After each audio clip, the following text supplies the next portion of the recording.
Welcome to Viveka food channel. இன்னைக்கு நம்ம சேனல்ல மொச்சை மசாலா எப்படி செய்யறதுங்கிறத பார்க்க போறோம்.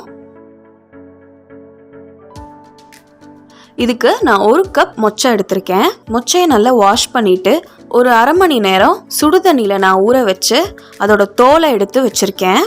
ஒரு கடாயில் எண்ணெய் சேர்த்துட்டு பட்டை, கிராம்பு, கடல்பாசி, பிரியாணி இலை, கொஞ்சமாக சோம்பு, கொஞ்சமாக கசகசா,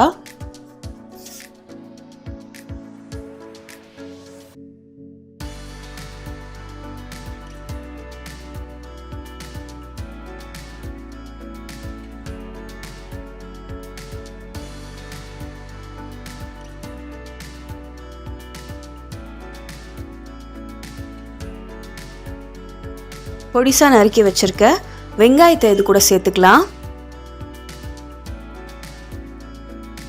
கொஞ்சமா உப்பு சேர்த்துக்கோங்க.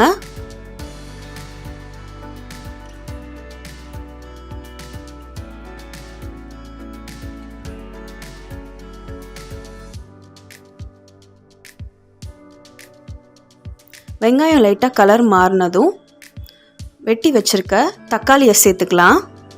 ரெண்டையும் நல்லா வதக்கிக்கலாம். இப்போ இதுக்கு தேவையான மசாலாஸ் ஆட் பண்ணிடலாம்.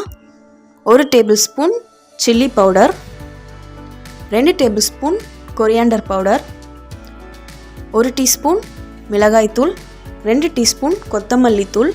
இந்த ரெண்டையும் சேர்த்துட்டு கொஞ்சமாக மஞ்சள் தூள்,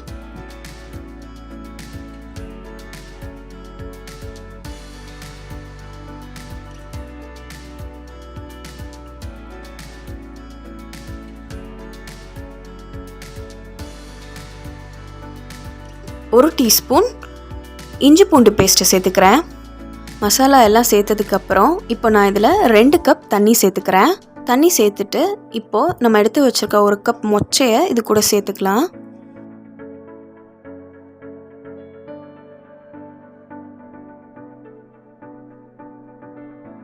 ஒரு 5 நிமிஷம் இதை மூடி வச்சு நம்ம வேக விடலாம்.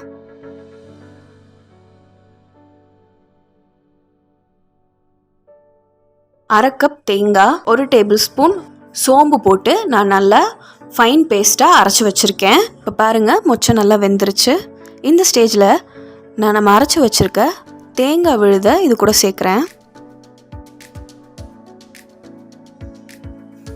எல்லாத்தையும் நல்லா மிக்ஸ் பண்ணி விட்டுக்கலாம்.